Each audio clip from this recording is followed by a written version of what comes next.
you ready to take the challenge? Come and join us in LifeSource Masterclasses.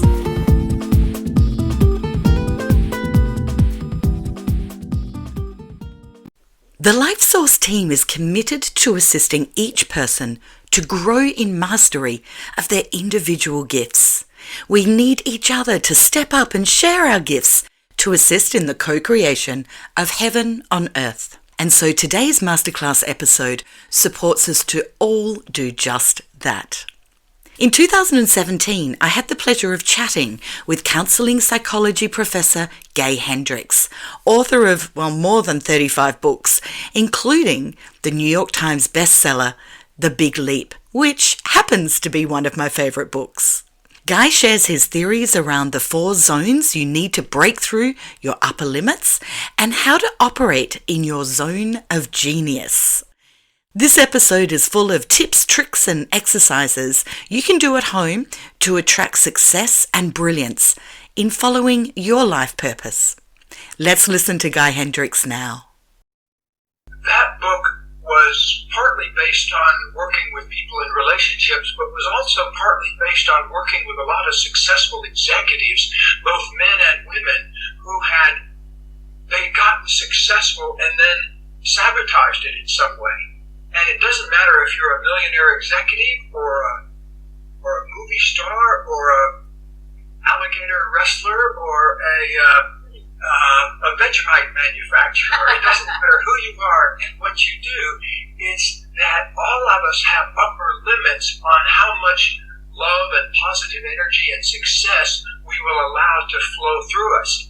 And those upper limits get installed at a very early age. And so a lot of times the people I've worked with don't even realize the thing that's limiting them, that's holding them back. They can't see it. It's kind of like a fish. If you ask the fish, what is water like? They'd say, what's water? Because they can't stand outside it and look in to see what water actually is. So the same thing happens.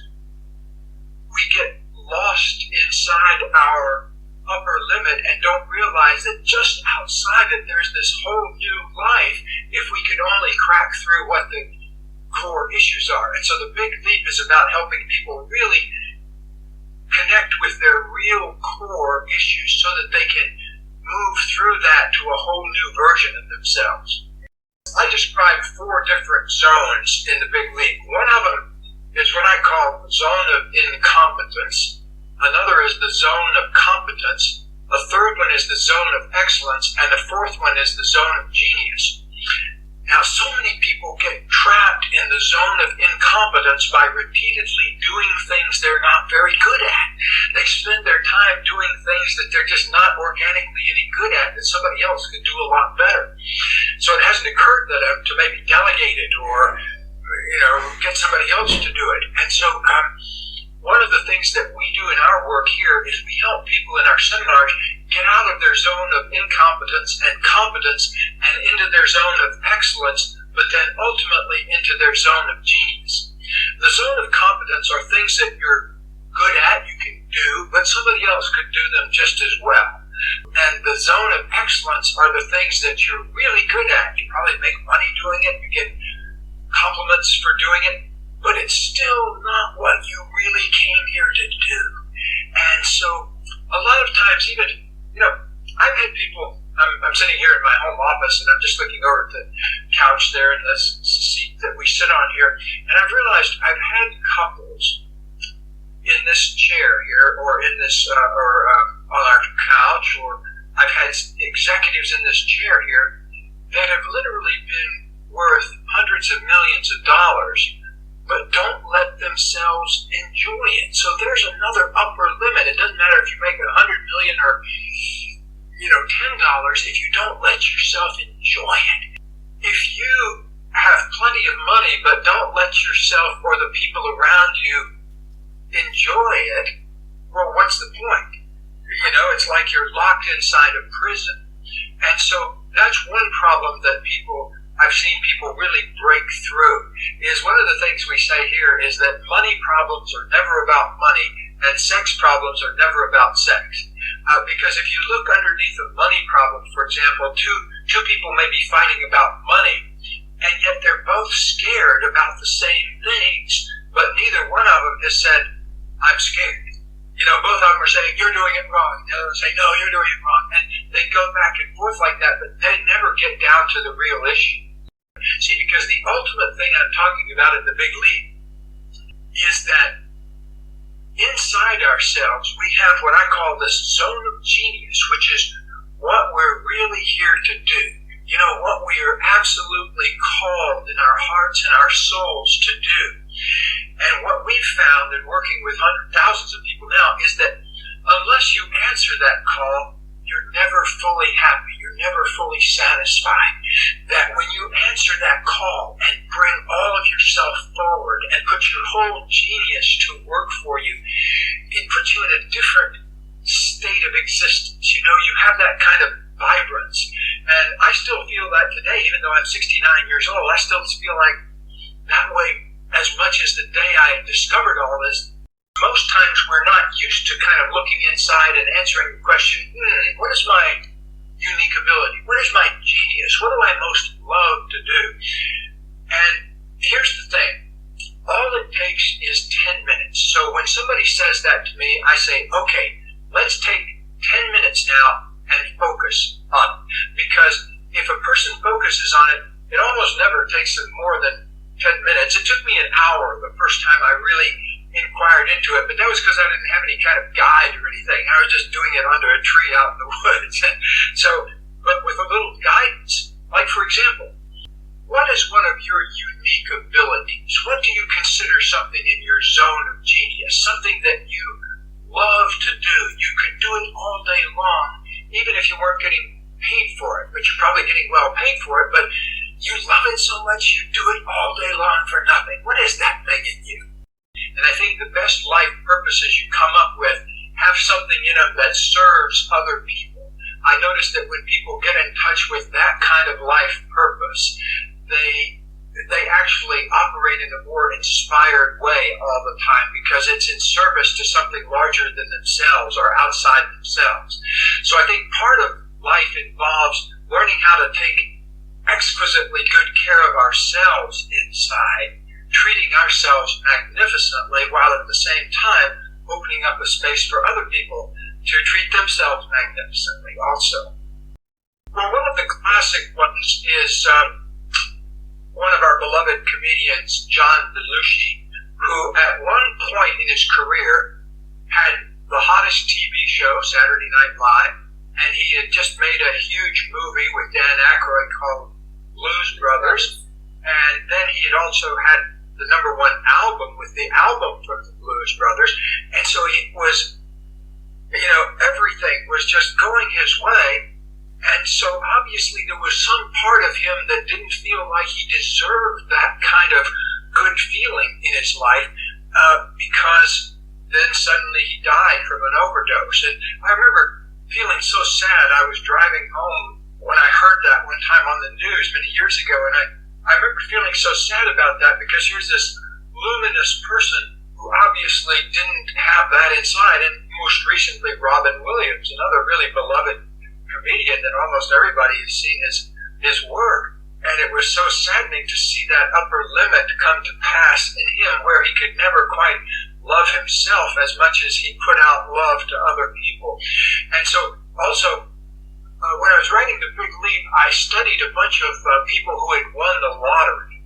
The biggest one, the person won a huge amount of money, I think over $100 million. And the interesting thing was that he had already won one lottery before and had won a couple of $1 million, and the guy was lucky enough to win another one that was really big. Next thing you knew, he was in a bunch of lawsuits with members of his family. He passed out in a gentleman's club, I believe they call them, colloquially called a stripper bar, and was mugged for $500,000 that he had cash in his pockets. And so the inability to enjoy good fortune is a problem that, see, in humanity, over the thousands and thousands of years, human beings have have had to deal with adversity, pain. We have millions of pain receptors all over our bodies, all over our feet and everything to register pain, but there aren't that many places where we're wired up for pure pleasure. And so we're going through an evolutionary change where we're learning to feel good for longer and longer periods of time and not mess up our lives. And so in relationship, for example, we've had couples come in that'll have 3 good days and then an argument. And then 2 or 3 more good days, then an argument. So it goes, and that's the way, frankly, a lot of relationships go. We've had people come in that have been married 20 or 30 years that have been basically having the same argument over and over again every few weeks throughout their whole marriage, and they've never gotten it fixed because nobody has gotten to the level of what's really underneath driving the problem. And that's really why I wrote The Big Leap, was because I want to show people what it is they actually need to redo under there, and it's not that complicated once you understand it. If a person who had never seen a light switch before was trying to figure out how it operated, well, pretty soon they'd fool around with it and they'd push the right button. Well, relationships are kind of like that too. We just have a more complicated set of buttons that we need to figure out what they do. And so, there's huge areas of relationship that we don't learn anything about in school. Like, I didn't have 10 minutes training in school on things like how to communicate feelings honestly and how to take responsibility for something without blaming yourself or another person. Wouldn't that be a great skill to have in the first grade? I treat illness as some message that I'm not paying attention to otherwise. So if I start feeling a little off-center, like a scratchy throat, like you get sometimes before flu, sometimes you get an achy in the joints or a kind of a chilled feeling or a fatigue feeling, I start feeling that kind of thing, I immediately take some time off, like 30 minutes or so, and I just sit quietly and meditate and try to kind of listen to what the message is that my body's trying to say to me. And sometimes it's saying, get some more rest, or sometimes it's saying, get a little bit more vitamin C or nutrients through your body. But what I do is I kind of just listen and pay attention, and then I let myself really feel the symptoms and let myself just feel them as much as I possibly can, and then they usually pass on through. They don't seem to have to go into a regular full-scale flu or the cold. Well, I also want to tell you that I use a breathing trick also, and I want to be really clear about that because I think the breathing trick is very important.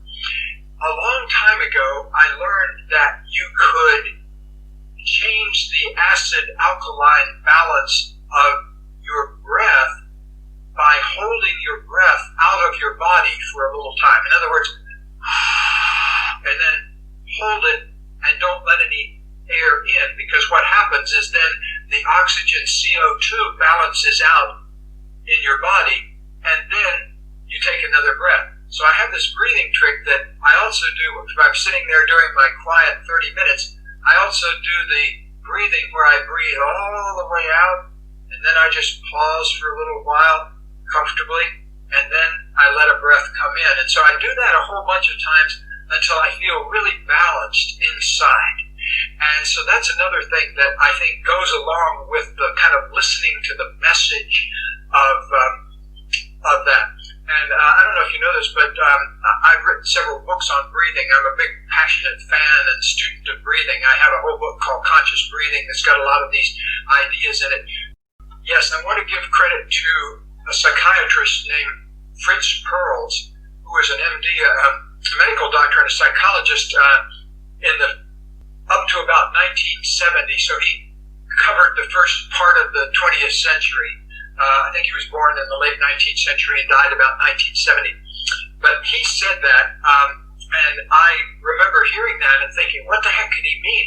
But practically speaking, it's really true that the same mechanisms that operate when you're scared also operate when you're excited. But the difference is when you're afraid, you're you're not breathing very deeply. You're holding your breath. You're caught up in fear. And what he was saying is when that happens, if you start taking some easy, deep breaths again, you can change your fear into excitement right there on the spot.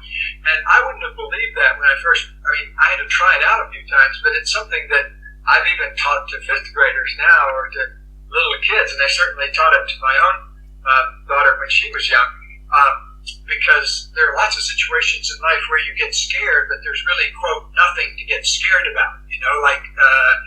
There's no monster really chasing you. It's just that you're afraid that there's a monster hiding behind the screen, and so you need a simple trick to chase fear out of your body, and that's the best one I've found.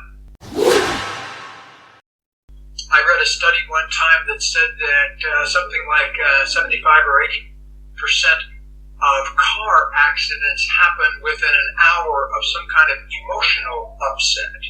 And I've actually known people that totaled their car right after an argument. Because we have a lot of couples that come here for counseling.